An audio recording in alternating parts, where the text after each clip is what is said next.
So I want to work with you today to talk to those that are joining us and listening us for this podcast to learn about the Montana meeting, which you chair. Is that correct? I chair the meeting, and I have chaired this meeting for 21 years. Now, it hasn't always been in Montana. It started on the upper Delaware. Then we were in Bozeman for a couple years. But the majority of the time for this meeting has been in various locations in Montana. And it's really interesting when the thought arose for this meeting. It was basically out of the idea there are ski meetings and there are other meetings that offer a chance for the podiatrist to get out of their office, to get away from, the day-to-day routine and participate in some type of activity other than just sitting in a dark room watching slides go by for their credits. So the Montana meeting is structured such that we have a serious CME program for 12 credits, but we also have married that with an opportunity each day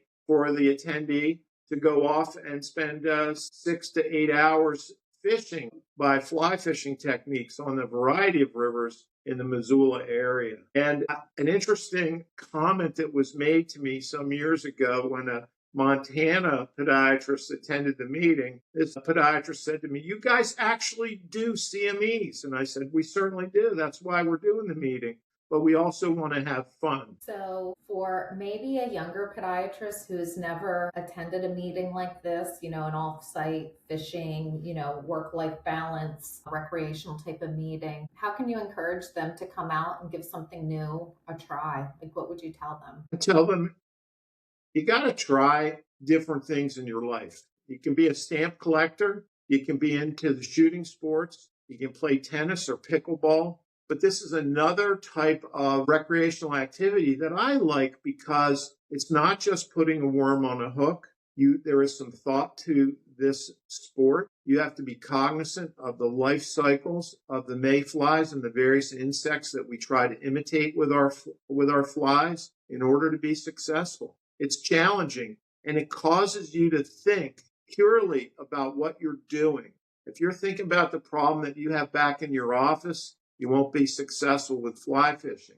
You have to be focused directly on that fish that you're targeting. You have to have your cast where it needs to be, and you have to have, real focus on this. So some folks like that intensity. They like being diverted or having a diversion to take them away from their day-to-day routines. And that's what fly fishing does for me. And a younger person, you may play racket sports, you may play golf, but there'll come a time in your life when, you're not physically able to do that.